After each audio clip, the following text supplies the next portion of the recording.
Olá, professor. Meu nome é Gerson Ferreira. Eu vou estar gravando a aula dos adolescentes. A nossa temática da nossa lição é Vivendo em Sociedade. Nós vamos estar falando hoje da lição número 9. E a temática dela é bastante importante e ela trata de sociedade e missão social.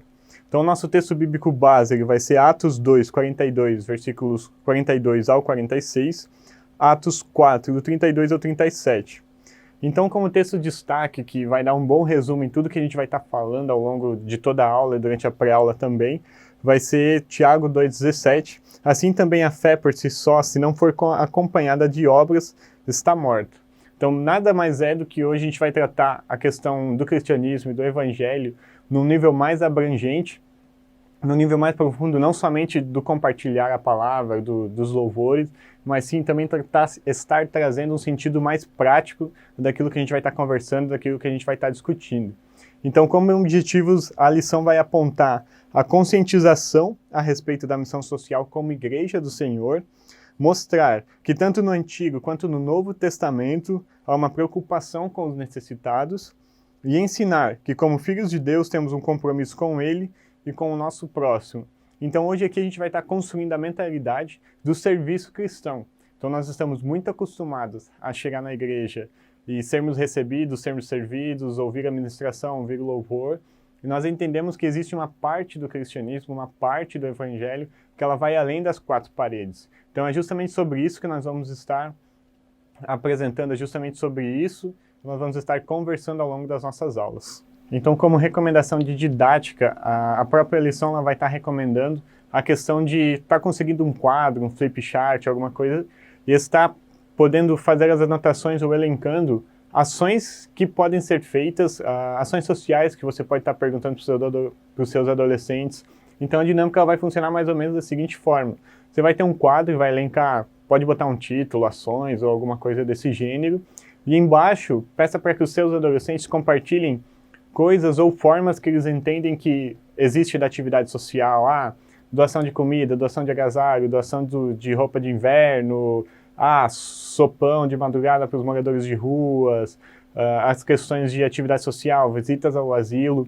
Então tente elencar essas informações que eles vão estar passando para você, para que você possa a partir daí ter diversos exemplos práticos para dar ao longo da aula, a partir daquilo que eles mesmos falaram, e também é um espaço para que você possa complementar coisas em cima daquilo que eles disseram. Eles vão dizer as coisas mais comuns, as coisas mais simples, talvez, muito provavelmente. Então você pode acabar acrescentando algumas coisas para quê? Para que essa mentalidade de serviço, para que essa mentalidade de ação social possa ser expandida na cabeça dos adolescentes já no começo da aula. Então eles ainda não sabem a importância daquilo que nós vamos estar tratando, mas eles vão ter já um leque de ideias maior acerca do que é atividade social e como é que nós vamos poder fazer isso, quais são as opções, e assim eles vão poder interagir um pouco mais logo no começo da aula. Isso vai despertar e facilitar com que eles consigam participar no restante das aulas.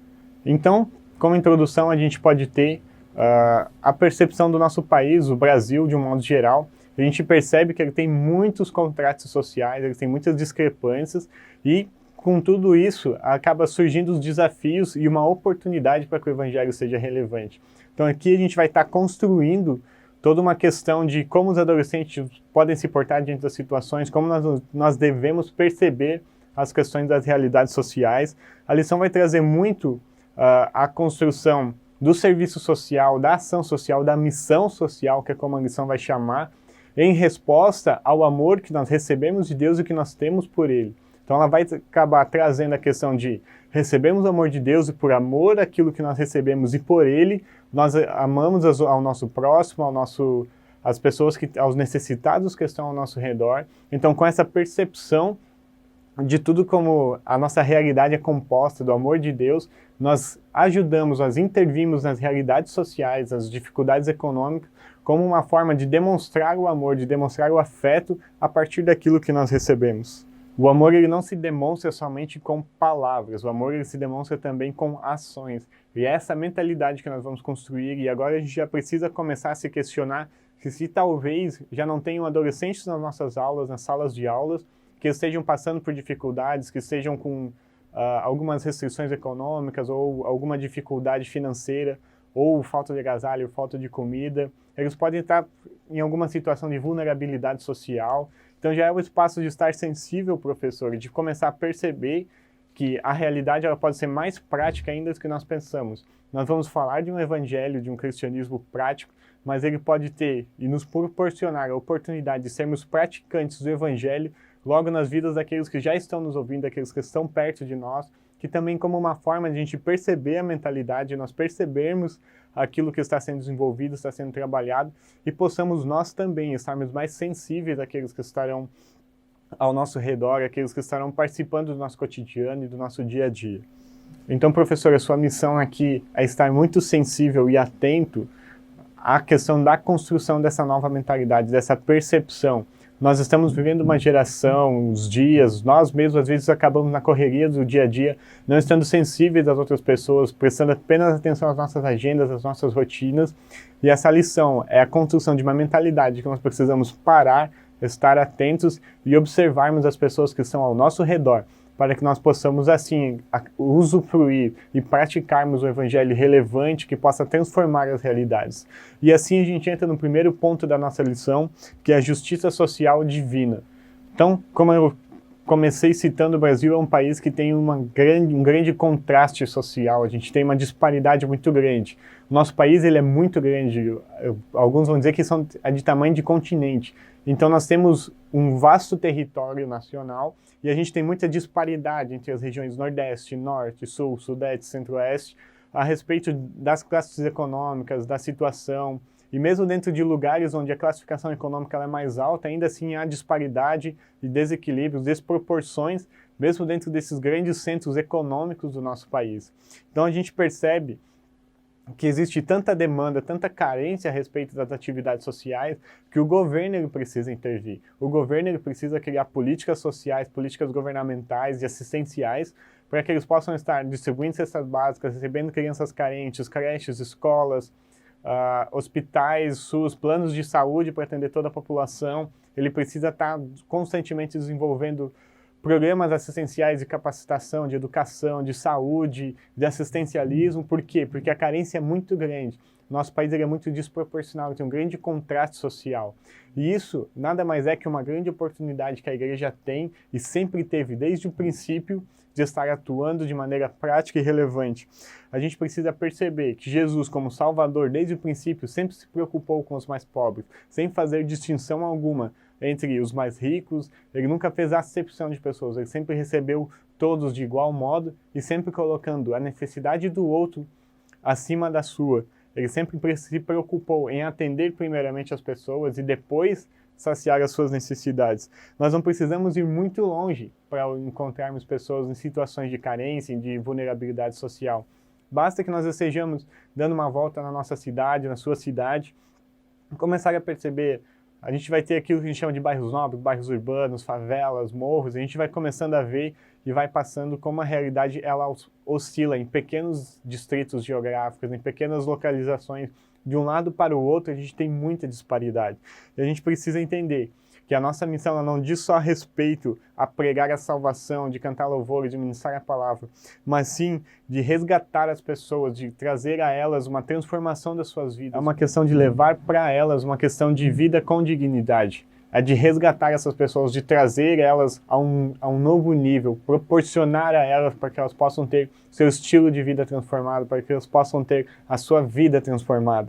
Precisamos, então, cuidar das almas das pessoas, sim, mas não somente isso, porque as pessoas elas têm fome, elas têm sede, elas têm frio, elas precisam de lugar para morar, para dormir, elas precisam trabalhar. E isso também é a nossa responsabilidade como cristão, porque foi isso que Jesus fez. A nossa grande missão é sim salvar todas as pessoas, mas todas as pessoas que são salvas, elas têm necessidades. E nós também precisamos atuar em cima das necessidades. Com isso, para fundamentar melhor aquilo que nós estamos falando, a gente vai ter o segundo ponto que vai tratar de justiça social no Novo Testamento. A gente vai continuar conversando acerca de Jesus, a gente vai observar então que Jesus ele sempre observou aos necessitados, ele sempre esteve sensível.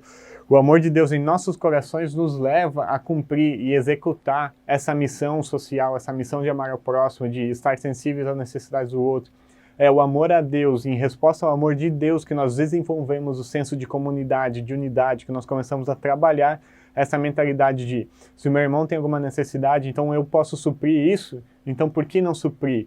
É onde eu começo a olhar com um olhar mais sensível as pessoas que estão ao meu redor. Agora eu já não observo mais eu e a minha casa, eu começo a observar o meu vizinho, os meus amigos, os membros da minha comunidade local, e a partir dessas percepções eu começo a trabalhar um evangelho prático, um evangelho mais acessível, e eu começo a seguir os exemplos de Jesus.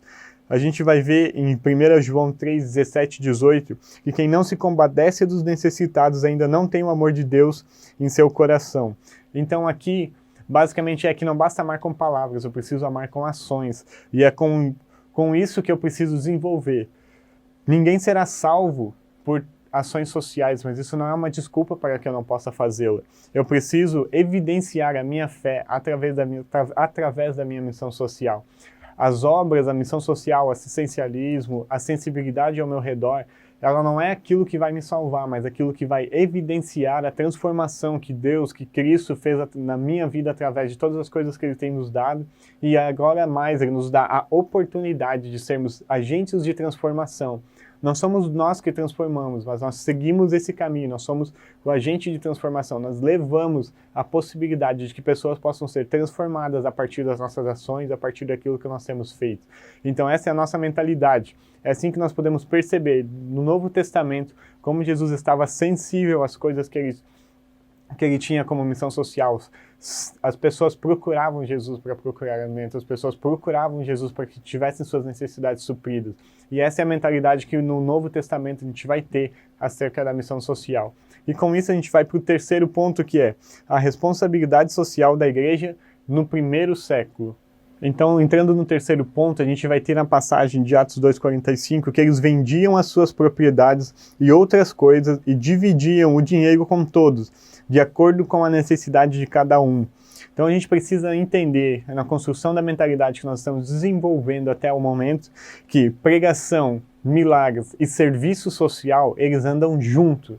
Eu não posso simplesmente pregar palavras e não ter um evangelho prático, um evangelho relevante, onde eu tenho uma preocupação com o próximo. Eu também não posso só viver de milagres, de coisas, de bênçãos que Deus tem para mim, porque eu preciso exercitar a minha fé através daquilo que eu reflito na vida do meu próximo. Então eu preciso construir essa mentalidade de que a palavra do Senhor, os milagres e a minha missão social, eles têm que caminhar junto comigo ao longo de tudo que eu faço, de tudo aquilo que eu estou construindo, dos meus pensamentos, da forma como eu lido com as coisas. Então eu preciso trabalhar com essa mentalidade, eu preciso construir isso. Os irmãos primitivos, eles tinham cuidado para que nenhum dos seus membros da comunidade passassem por privações. Eles entendiam então que se eu realmente amo o meu próximo, então eu posso deixar de lado o meu egoísmo para que eu possa estar trabalhando, desenvolvendo e aplicando e suprindo a necessidade de uma outra pessoa. Então eles tinham a mentalidade de, por mais que eu tenha as minhas coisas, o outro tem as coisas dele, se o outro está passando por alguma dificuldade e eu posso me abster de alguma coisa, então eu me abstenho para que ele não precise passar por alguma privação. É a ideia de que se um sofre, o corpo todo sofre. Se a mão está doendo, todo o corpo sente a dor. É a ideia da comunidade, da unidade. E era isso que os cristãos do primeiro século faziam, e faziam muito bem. Então nós precisamos perceber também que muitas vezes, e nem sempre, as pessoas têm necessidade de coisas materiais, de coisas físicas. Muitas vezes as pessoas elas sofrem carência ou são privadas de questões afetivas, de questões emocionais, de um abraço, de um ombro amigo. E nós precisamos analisar se nós realmente estamos dispostos a estar auxiliando essas pessoas, porque às vezes é muito mais fácil eu suprir necessidades com coisas financeiras, onde eu terceirizo a minha responsabilidade, do que eu dispor do meu tempo, que é aquilo que eu tenho de mais precioso, para estar ouvindo, participando, tendo um tempo de qualidade com as pessoas. Eu preciso confrontar o meu coração, e esse confronto precisa ser levado a partir do seu coração para os adolescentes, de se eles têm realmente disposição para estar com as pessoas, para dar atenção para as pessoas, para estar sensível às pessoas. É bem verdade que as coisas emocionais causam muito mais estragos do que as coisas físicas, materiais. Eu consigo lidar muito bem com pequenos imprevistos financeiros ou alguma coisa assim, mas às vezes eu tenho muita dificuldade de lidar com depressão, com ansiedade, com questões de conflitos pessoais que eu preciso de alguém para conversar, com dialogar. Então essa sensibilidade precisa ser confrontada e questionada também acerca de como nós temos lidado, se nós temos essa disposição de estar atuando em cima disso. Então, com isso, a gente vai para o quarto ponto da nossa lição, que é o avivamento e responsabilidade social. Aqui nós precisamos estar atentos para que nós possamos ser sensíveis e cheios do Espírito Santo, para que nós possamos, através do poder de Deus, transformarmos a realidade daqueles que estão ao nosso redor. É preciso perceber que Deus tem todo o poder para transformar qualquer realidade social e econômica. Não há nada que Ele não possa transformar, e nós somos os seus agentes de transformação, nós somos os meios para o qual Deus usa para chegarmos às outras pessoas. Ele não precisa, mas é assim que Ele decidiu que Ele faz fazer. Então nós precisamos entender o quão gloriosa, o quão honrosa é a nossa participação nesse processo. E quando a gente estuda o livro de Atos, nós vamos perceber que a igreja primitiva ela estava fundamentada em 3 grandes pontos. E a gente vai observar isso em Atos 2:42. O primeiro ponto é a doutrina dos apóstolos, é o ensino bíblico sistemático. Então os apóstolos eles receberam muitas informações, muitas verdades fundamentais acerca do cristianismo, acerca do evangelho. Então eles precisavam estar passando todas essas informações, todos esses ensinamentos aos seus novos irmãos na fé, aos novos irmãos em Cristo, aos novos cristãos. E o segundo ponto é o partir do pão. Essa expressão refere-se tanto quanto à ceia do Senhor, quanto às refeições que eles compartilhavam entre si. É a ideia de que a igreja não deve estar limitada às 4 paredes, que ela é muito mais do que aquele lugar onde nós prestamos o nosso culto, que a igreja ela é uma comunhão e uma unidade além daquele lugar, ela está muito acima daquilo. E foi isso que sustentou a nossa igreja até hoje. E o terceiro ponto é as orações. A oração e o avivamento espiritual eles caminham juntos. Nós precisamos deixar de lado todo o nosso egoísmo e ajudar os que estão sofrendo. E que se nós realmente somos igreja de Cristo, nós então precisamos ser sal fora do saleiro. É muito fácil nós sermos cristãos dentro da igreja. E a missão social, ela nos prova, ela testa a nossa fé nesse sentido, de se nós realmente estamos sendo relevantes, se nós realmente estamos conseguindo auxiliar e transformar a vida de outras pessoas. E essa é a prova real de que nós estamos realmente vivendo um verdadeiro evangelho. Então, para recapitular tudo isso que nós falamos até agora, nós podemos observar que quem ama a Deus, ele evidencia a sua fé e o seu amor a Deus através das obras, através das ações. A fé sem obras ela é morta, não no sentido que eu preciso das obras para ter fé, mas sim que elas evidenciam, elas apontam aquilo que eu acredito. Então, se eu realmente acredito num Deus que transforma, num Deus que restaura todas as coisas, que tem poder de transformar realidades, e eu não uso isso, eu não faço coisas que se movam na direção daquilo que eu estou testificando, daquilo que eu estou protestando como fé, aquilo é incoerente. E é isso que essa passagem quer dizer, que a missão social, que aquilo que nós fazemos para a sociedade, que os impactos que nós levamos para a sociedade estão atrelados a evidenciarmos a nossa fé e apontarmos a direção que aponta a Cristo como Senhor, que aponta na direção do nosso Deus. E isso nós precisamos estar atentos, que nós precisamos fazer o bem a todos enquanto podemos. Que possamos seguir os exemplos dos nossos irmãos da igreja do primeiro século, da igreja primitiva, que repartiam entre si os seus bens, que repartiam entre si as suas dificuldades e que supriam as dificuldades uns dos outros para que ninguém passasse por privações. É por isso que uns têm mais e outros têm menos, para que todos nós possamos juntos construir um evangelho forte, um evangelho verdadeiro, um evangelho genuíno que trabalhe e contribui para a comunidade local e para a unidade da igreja do Senhor. Então a lição no final ela vai trazer 3 pontos muito importantes, que são as perguntas finais, e que elas servem para recapitular, para trazer de volta se os nossos objetivos eles foram atingidos, se aquilo que a gente conversou desde o começo da aula, que essa mentalidade está sendo construída. E as 3 perguntas são as seguintes. De acordo com a responsabilidade social da igreja do primeiro século, qual a responsabilidade da igreja de hoje frente aos desafios sociais?